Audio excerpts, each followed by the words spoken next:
नारायण नारायण नारायण। ओम श्री गुरुभ्यो नमः। परम पूज्य स्वामी राम सुखदास जी महाराज कहते हैं, सेवा की महत्ता एक परमात्म तत्व ही ऐसा है जिसको जो चाहे उसको वह मिल जाए। धन संपत्ति वैभव मान आदर निरोगता आदि को जो चाहे उसको ये मिल जाए, यह नियम नहीं है। ये धन संपत्ति आदि सबको नहीं मिल सकते। मिलेंगे तो थोड़े बहुत मिलेंगे, एक समान नहीं मिलेंगे। परंतु परमात्म तत्व सबको मिलेगा, एक समान मिलेगा और जो चाहे उसको मिलेगा, क्योंकि उसका सबके साथ घनिष्ठ संबंध है। जीव परमात्मा का साक्षात अंश है। ममे वांसु जीव लोके, इसलिए उसका परमात्मा पर पूरा हक लगता है। जैसे माँ पर सब बालकों का हक लगता है। सब बालक अपनी माँ की गोद में जा सकते हैं, ऐसे ही परमात्मा सबके माता पिता है। तमेव माता च पिता त्वमेव, वे सदा से ही सबके माता पिता हैं और सदा ही रहेंगे। इसलिए उनकी प्राप्ति में कोई भी मनुष्य अयोग्य नहीं है, अनधिकारी नहीं है, निर्बल नहीं है। अतः किसी को भी परमात्म तत्व से हताश होने की किंचिन मात्र भी गुंजाइश नहीं है। कितनी विलक्षण बात है।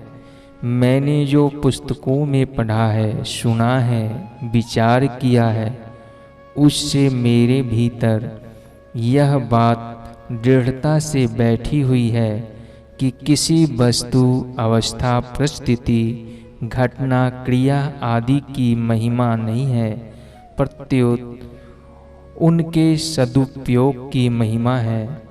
हमारी कैसी ही बुद्धि हो, कैसी ही परिस्थिति हो, कैसी ही अवस्था हो, कैसा ही संयोग हो, उसी का ठीक तरह से सदुपयोग किया जाए तो परमात्मा तत्व की प्राप्ति हो जाए।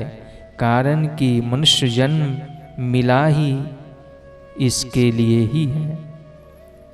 कबहु करी करुणा नर देहि, देत ईश बिनु हेतु सनेहि। रामचरितमानस। बिना हेतु कृपा करने वाले प्रभु ने कृपा करके मनुष्य शरीर दिया है, तो क्या भगवान की कृपा निष्फल होगी? भगवान की कृपा कभी निष्फल नहीं होती। हाँ, इतनी बात है कि भगवान ने मनुष्य को स्वतंत्रता दी है। इस स्वतंत्रता का वह चाहे तो उपयोग कर सकता है, चाहे इसका सदुपयोग करके परमात्म तत्व की प्राप्ति कर ले, अपना कल्याण कर ले, चाहे इसका दुरुपयोग करके 84 लाख योनियों में अथवा नरकों में चला जाए। वास्तव में यह स्वतंत्रता भगवान ने मनुष्य को अपना कल्याण करने के लिए दी है। अतः मनुष्य को क्या करें? अतः मनुष्य क्या करे, उसके भीतर इस बात की लगन लग जाए कि परमात्मा तत्व की प्राप्ति कैसे हो। रामायण में आया है, एक वाणी करुणा निधान की, सो प्रिय जाके गति न आन की। भगवान का एक स्वभाव है, एक बाण है कि जिसका एक भगवान के सिवाय दूसरा कोई सहारा नहीं है, वह भगवान को बहुत प्यारा लगता है। इसलिए भगवान ने अर्जुन को पूरी गीता सुनाकर कहा, मामेकम शरणं व्रज, तेरे से और कुछ न हो तो एक मेरी शरण में आ जा। माम एकम का अर्थ यह नहीं है कि भगवान 5-7 हैं और उनमें से एक की शरण आ जा। प्रत्युत यहाँ इसका अर्थ है अनन्य शरण। अर्जुन ने कहा था कि मैं धर्म का निर्णय नहीं कर सकता। धर्म सम्मूढ़ चेता, तो भगवान कहते हैं कि तेरे को धर्म का निर्णय करने की जरूरत नहीं है। तू संपूर्ण धर्मों का आश्रय छोड़कर एक मेरी शरण में आ जा। सर्वधर्मान परित्याज्य मामेकं शरणं व्रज। अतः हे नाथ, मैं आपका हूँ और आप मेरे हो। संसार की कोई वस्तु, कोई प्राणी मेरा नहीं है और मैं किसी का नहीं हूँ। इस प्रकार भगवान के शरण हो जाए। यहाँ एक बात समझने की है कि संसार के लोग माता पिता स्त्री पुत्र आदि आपसे न्याययुक्त आशा रखते हैं और आप उसको पूरी कर सकते हो, तो उनकी वह आशा आप पूरी कर दो, अर्थात उनकी सेवा कर दो। केवल सेवा करने के लिए ही मात्र संसार के साथ संबंध रखो। संसार से लेने के लिए संबंध मत रखो, क्योंकि संसार की कोई भी वस्तु अस्थाई नहीं है और आप अस्थाई है। अतः संसार की कोई भी वस्तु आपके साथ रहने वाली नहीं है। इसलिए जितने आपके संबंधी या कुटुंबी कहलाते हैं, वे चाहे शरीर के नाते हो, चाहे देश के नाते हो, चाहे और किसी नाते हो, उनकी सेवा कर दो। कारण कि आपके पास जो वस्तुएं हैं वे उनकी है, उनके हक की है। उनका हक उनको दे दो। उनसे लेने की इच्छा रखोगे तो आप पर उनका ऋण हो जाएगा। ऋण होने से मुक्ति नहीं होगी, कल्याण नहीं होगा। उनकी सेवा करने से कल्याण होगा। अतः संसार के साथ संबंध केवल उसकी सेवा के लिए ही रखना है, अपने लिए नहीं। सेवा के लिए संबंध रखोगे तो सब राजी हो जाएंगे। कुटुंबी नाराज तभी होते हैं जब उनसे हम कुछ लेना चाहते हैं। अगर उन पर अपना हक न मानकर केवल उनकी सेवा ही करना चाहेंगे तो कोई नाराज नहीं होगा। अतः संसार में रहने का बढ़िया तरीका भी यही है और मुक्त होने का तरीका भी यही है। दोनों हाथों में लड्डू है, दो हाथ मोद मोदक मोड़े, अर्थात संसार भी राजी हो जाए और परमात्मा भी प्रसन्न हो जाए, जिससे आपका कल्याण हो जाए। आपका उद्देश्य केवल परमात्मा की प्राप्ति करना है तो बस परमात्मा के शरण हो जाओ। संसार का आश्रय छोड़ दो। अपनी शक्ति के अनुसार संसार की सेवा कर दो। सेवा करने से संसार राजी हो जाएगा और प्रभु के चरणों की शरण होने से प्रभु प्रसन्न हो जाएंगे तथा हमारा कल्याण स्वतः ही हो जाएगा। अपने कल्याण के लिए नया उद्योग नहीं करना पड़ेगा। कितनी सरल और सीधी बात है।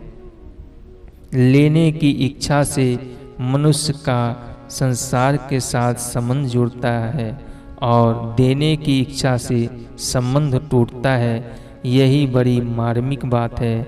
लेने की इच्छा से जोड़ा गया संबंध बांधने वाला होता है और देने की इच्छा से जोड़ा गया संबंध मुक्त करने वाला होता है। इसलिए सेवा करने के लिए ही संबंध जोड़ो, सेवा लेने के लिए नहीं। जैसे सेवा समिति वाले मेला महोत्सव में सबका प्रबंध करते हैं, सबकी सेवा करते हैं। कोई बीमार हो जाए तो उसे कैंप में ले जाते हैं और उसका इलाज करते हैं। मर जाए तो दाह संस्कार कर देते हैं, पर रोता कोई नहीं।